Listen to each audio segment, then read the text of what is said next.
അപ്പോൾ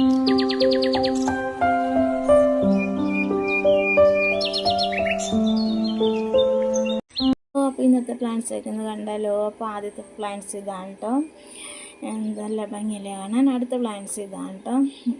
ഇത് ഒരു ക്രീപ്പർ പ്ലാന്റ്സ് ആണ് ഇതെല്ലാം തന്നെ.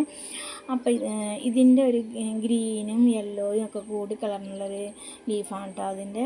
അടുത്തത് ഇതാണ് കേട്ടോ. ഇതും അങ്ങനെ തന്നെ യെല്ലോയും ഗ്രീനും കൂടി കളർന്നൊരു ലീഫാണ് അതിൻ്റെ. അടുത്തത് ഇതാണ് കേട്ടോ. ഇതും യെല്ലോയും ഗ്രീനും കൂടെ കൂടി കളർന്നിട്ട് ഇങ്ങനെ ഇല ചുരുണ്ടിരിക്കും കേട്ടോ. ഇത് കാണാൻ നല്ല ഭംഗിയാണ് കാണാനായിട്ട്. നല്ല ചട്ടിയിലൊക്കെ വയ്ക്കണം ഇതൊക്കെ. അടുത്തത് ഇത് ഗ്രീൻ കൂടുതലും യെല്ലോ കുറവുള്ളൊരു പ്ലാന്റ്സ് ആണ് കേട്ടോ. പക്ഷേ ഇതിൽ വെയിലത്ത് നിന്നാൽ ഇത്രയും കൂടെ യെല്ലോ സ്പ്രെഡാവുമെന്ന് വിചാരിക്കുന്നു, എനിക്ക് തോന്നണം അങ്ങനെയാണ്. അടുത്തത് ഇതാണ് കേട്ടോ. മെറൂണും ഗ്രീനും യെല്ലോയും ഒക്കെ കൂടെയുള്ളൊരു പ്ലാന്റ്സ് ആണ് കേട്ടോ ഇത് നല്ല വെയിലത്ത് നിൽക്കുകയാണെങ്കിൽ മെറൂൺ കളർ ഒന്നും കൂടെ നല്ല ഡാർക്ക് മെറൂൺ ആവും കേട്ടോ. അടുത്തത് ഇതാണ് കേട്ടോ. എല്ലാത്തിലും കോമൺ ആയിട്ട് യെല്ലോ കളറുണ്ട്. ഗ്രീനിൽ യെല്ലോ ഇത്തിരി ഒരു ചെറിയ പൊട്ട് പോലെ അതിൻ്റെ സൈഡിൽ ഇങ്ങനെ നമ്മൾ എംബ്രോയ്ഡറി ഒക്കെ ചെയ്യണ പോലെയൊക്കെ ഉണ്ട് കേട്ടോ. അടുത്ത പ്ലാന്റ്സ് ഇതാണ്. ഇതിൻ്റെ പേര് എനിക്കറിയത്തില്ല കേട്ടോ. ഇത് നല്ല ഭംഗിയാണ് ഇത് ലീഫ് കാണാനായിട്ട്.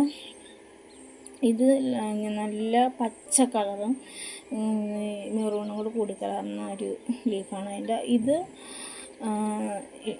ഇതും അങ്ങനെ തന്നെയാണ്. യെല്ലോ കൂടുതലായിട്ട് ഇത് നല്ല വെയിലത്ത് നിൽക്കുന്നതുകൊണ്ടാണ് ഇതിന് യെല്ലോ കളർ കൂടുതലായിട്ട് വരുന്നത്. അതല്ലെങ്കിൽ വേറൊരു ടൈപ്പാണ് ഇതിൻ്റെ ഇല കാണാനായിട്ട്. ഇത് ഇത്തിരി ഹൈറ്റിൽ നിൽക്കുന്നതുകൊണ്ട് എനിക്കിത് നല്ലോണം കാണാൻ പറ്റുന്നില്ല, എന്നാലും നല്ല ഭംഗിയുണ്ട് അതിൻ്റെ ഇലകൾ കാണാനായിട്ട്.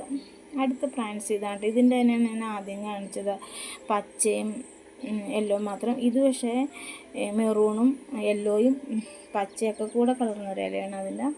ഇതും മറ്റൊരു വെറൈറ്റിയാണ്. ഇത് ഞാൻ ആദ്യം കാണിച്ച ആ ഒരു പ്ലാന്റ്സിൻ്റെ ഇത്രയും കൂടി ലീഫ് വലുതായിട്ടുള്ളതാണ് ഇത് നല്ലോണം മെറൂൺ കളറാകും. അത് ഇത്രയും കൂടി വെയിലത്ത് നിൽക്കുകയാണെങ്കിൽ നല്ല കളറാകും അതിന്. പിന്നെ അടുത്ത പ്ലാന്റ്സ് ഇതാണ്. ഞാൻ ആദ്യം ഇതിൻ്റെ വേറൊരു വെറൈറ്റി കാണിച്ചായിരുന്നു. ആ പ്ലാന്റ്സ് അല്ല ഇതിൻ്റെ ഇല ഇങ്ങനെ ചുരുണ്ടിരിക്കും കേട്ടോ. വീട് സ്റ്റക്കായി നിൽക്കണമല്ലോ, എന്താണെന്ന് പറഞ്ഞോളൂ. അപ്പം ഇതൊക്കെ ഇങ്ങനെ ചട്ടിയിൽ വെക്കുകയാണെങ്കിൽ നല്ല ഭംഗിയാണ് കാണാനായിട്ട്. ഇതിങ്ങനെ വലിയ ഹൈറ്റിൽ പോവാതെ നമ്മളൊരു ചട്ടിയിലാക്കിയാൽ ഇങ്ങനെ ലീഫ് ഇങ്ങനെ കുത്തി വെച്ച് കഴിഞ്ഞാൽ, എൻ്റെ അടുത്തുണ്ട് കേട്ടോ, ഞാൻ 2-3 ഇങ്ങനെ കുത്തി വെച്ചിട്ടുണ്ട് ചട്ടിയിൽ. കുറേയൊക്കെ മഴ ഇല്ലാതെ വെയിൽ വന്നപ്പോൾ ഉണങ്ങിപ്പോയി. ഇനി രണ്ടാമത് ഇതിൽ നിന്നൊക്കെ വെട്ടി ചട്ടിയിലാക്കി വെക്കണം. അടുത്ത പ്ലാന്റ്സ് ഇതാണ് കേട്ടോ. ഇതും ഇങ്ങനെ നല്ല മെറൂണും യെല്ലോയും ഗ്രീനും ഒക്കെ കൂടി കളഞ്ഞിട്ട് ഇങ്ങനെ ഇല ഇങ്ങനെ ചുരുണ്ട് വരും കേട്ടോ. അടുത്തത് ഇതാണ് കേട്ടോ. ഞാൻ ആദ്യം കാണിച്ച പ്ലാന്റ്സ് അല്ല അതും ഇതും കൂടെ വ്യത്യാസമുണ്ട്.